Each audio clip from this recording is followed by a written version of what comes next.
Assalamualaikum warahmatullahi wabarakatuh. Perkenalkan, saya Salsabila, jurusan Pendidikan IPA Universitas Negeri Padang. Saya akan mempresentasikan proposal penelitian untuk memenuhi tugas mata kuliah Metodologi Penelitian Pembelajaran IPA dengan dosen pengampu Dr. Febrianto, MPD, di mana judul proposal penelitian saya yaitu pengembangan lembar kerja peserta didik berbasis Learning Cycle 5E pada materi Sistem Organisasi Kehidupan untuk peserta didik kelas 7 SMP. Bab 1 Pendahuluan. A. Latar belakang masalah. Pedoman dalam perencanaan proses pembelajaran terdapat pada kurikulum yang terdiri dari beberapa aspek yang perlu diperhatikan. Penyempurnaan kurikulum di Indonesia telah berulang kali dilakukan sehingga saat ini perubahan kurikulum menjadi kurikulum 2013. Proses pembelajaran pada kurikulum 2013 mendefinisikan bahwa standar kompetensi lulusan atau SKL sesuai dengan yang seharusnya, yaitu sebagaimana kriteria mengenai kualifikasi kemampuan lulusan yang mencakup pengetahuan, sikap, dan keterampilan. Pembelajaran IPA penting dalam mengembangkan potensi peserta didik dan guru yang dapat melatih keterampilan peserta didik untuk mempertimbangkan sesuatu dalam belajar secara artistik dan inovatif. Untuk dapat mendukung pemahaman peserta didik, maka sangat dibutuhkan bahan ajar dalam pembelajaran IPA. Bahan ajar merupakan faktor terpenting dalam proses pembelajaran karena dapat meningkatkan keefektifan sehingga guru dapat melihat seberapa jauh peserta didik tersebut dalam memahami materi. B. Identifikasi masalah. Yang pertama, LKPD yang digunakan di sekolah belum membangkitkan minat peserta didik dalam melakukan pengamatan, penyelidikan, dan penelaah literatur. Yang kedua, LKPD yang digunakan tidak menggunakan gambar yang jelas dan tidak berwarna, hanya berisi tulisan-tulisan yang membuat peserta didik menjadi bosan. Yang ketiga, pembelajaran berlangsung dengan cara teacher center.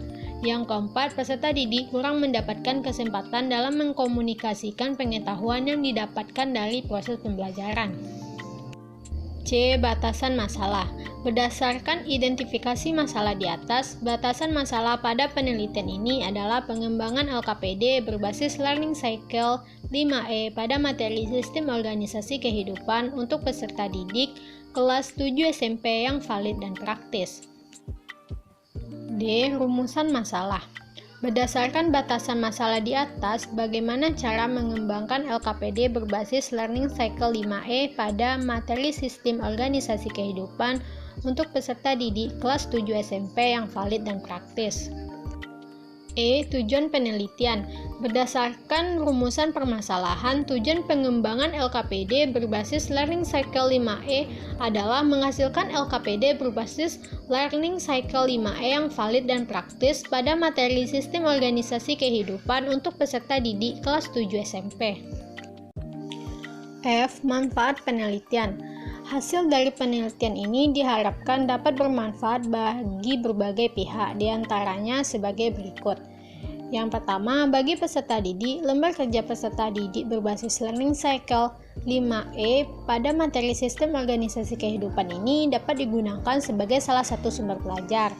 Yang kedua, bagi guru, lembar kerja peserta didik berbasis Learning Cycle 5E pada materi Sistem Organisasi Kehidupan ini dapat digunakan sebagai salah satu bahan ajar penunjang dalam proses pembelajaran IPA, serta sebagai salah satu sumber pendukung dalam pengembangan lembar kerja peserta didik berbasis Learning Cycle 5E untuk materi IPA lainnya.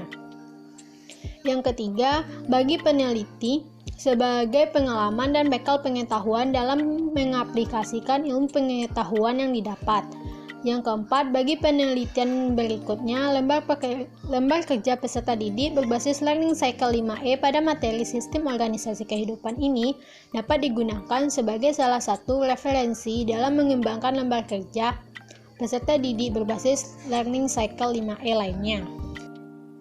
Bab 2. Kerangka teori. A. Kajian teori. Yang pertama, bahan ajar.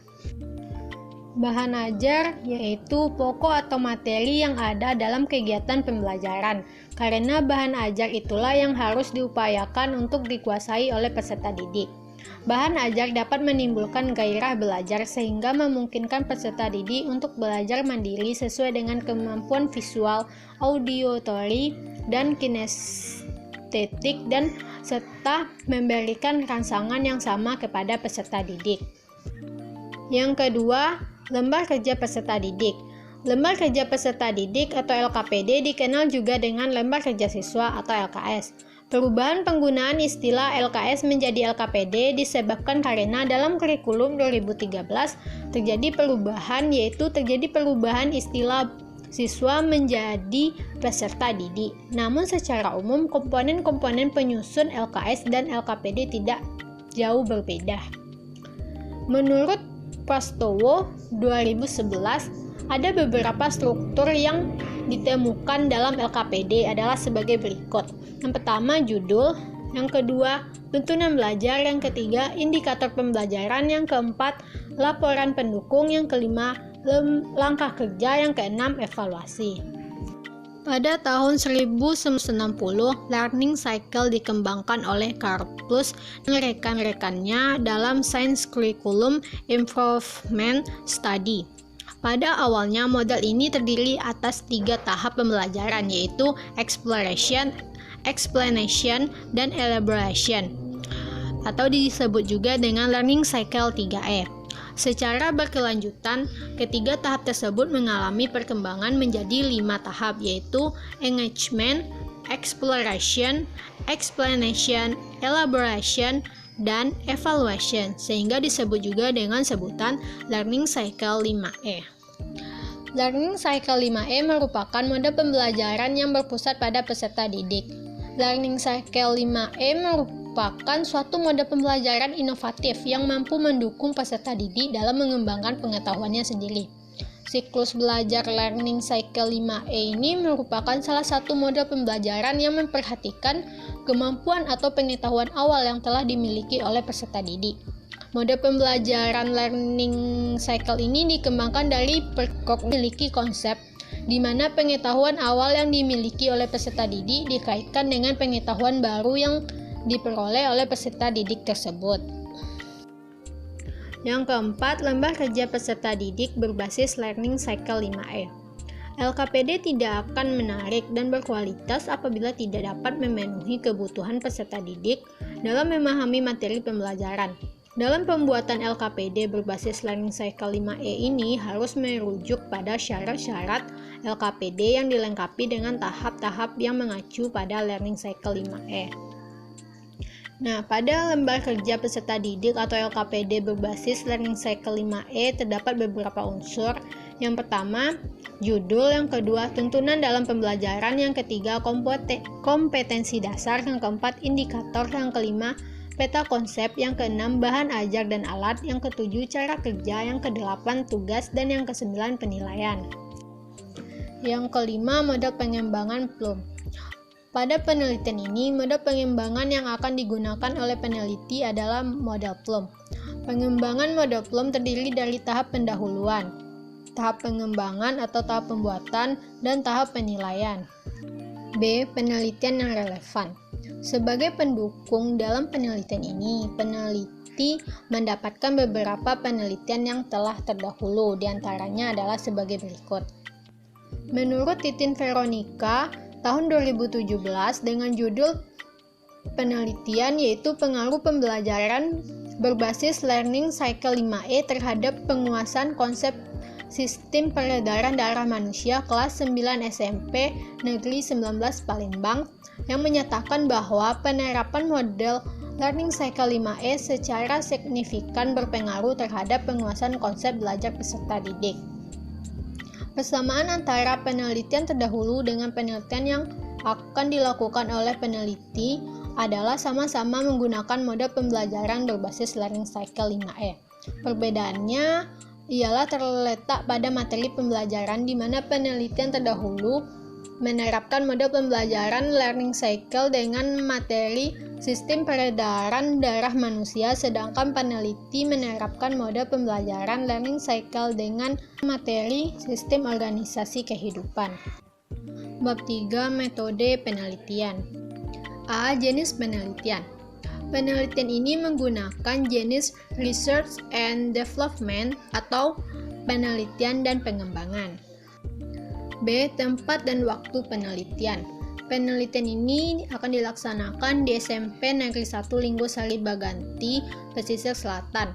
Produk yang dihasilkan berupa lembar kerja peserta didik berbasis Learning Cycle 5E pada materi Sistem Organisasi Kehidupan yang akan diuji cobakan di SMP Negeri 1 Linggosari Baganti, Pesisir Selatan pada semester ganjil tahun pelajaran 2021-2022. C. Definisi operasional. Pertama, valid. Menurut Sudarman 2018, valid dapat diartikan dengan sah, sedangkan validasi merupakan suatu kegiatan untuk mengetahui valid atau tidaknya suatu produk dengan kriteria tertentu. Suatu LKPD dapat dikatakan valid apabila bahan ajar tersebut mampu mengevaluasi apa yang seharusnya dievaluasi. Yang kedua yaitu praktis. Praktikalitas dapat diartikan dengan praktis, artinya mudah dan senang dalam pemakaiannya. Praktikalitas berkaitan dengan kemudahan dan kemajuan yang didapatkan peserta didik dengan menggunakan bahan ajar, LKS, instrumen, atau produk yang lainnya. D. Populasi dan sampel. Pertama, populasi. Populasi dalam penelitian ini adalah 2 orang dosen ahli ilmu pengetahuan alam FMIPA Universitas Negeri Padang, 1 orang guru SMP Negeri 1 Linggosari Baganti, dan 30 orang peserta didik kelas 7 IPA SMP Negeri 1 Linggosari Baganti. Sedangkan sampel pada penelitian ini adalah lembar kerja peserta didik berbasis Learning Cycle 5E pada materi Sistem Organisasi Kehidupan untuk peserta didik kelas 7 SMP. E. Teknik analisis data. Data penelitian ini dianalisis dengan menggunakan analisis kualitatif dan kuantitatif. Data untuk tahap investigasi awal, desain, dan konstruktif dianalisis dengan cara kualitatif dan disajikan dalam bentuk deskriptif. Sedangkan data untuk tahap tes, evaluasi, dan revisi yakni validitas dan praktikalitas dianalisis secara kuantitatif. Analisis ini meliputi analisis self-evaluation, analisis expert review, analisis one-to-one, analisis small group, analisis file test, dan analisis praktikalitas lembar kerja peserta didik atau LKPD. Baiklah, itulah hasil presentasi proposal penelitian saya. Saya ucapkan terima kasih dan Assalamualaikum warahmatullahi wabarakatuh.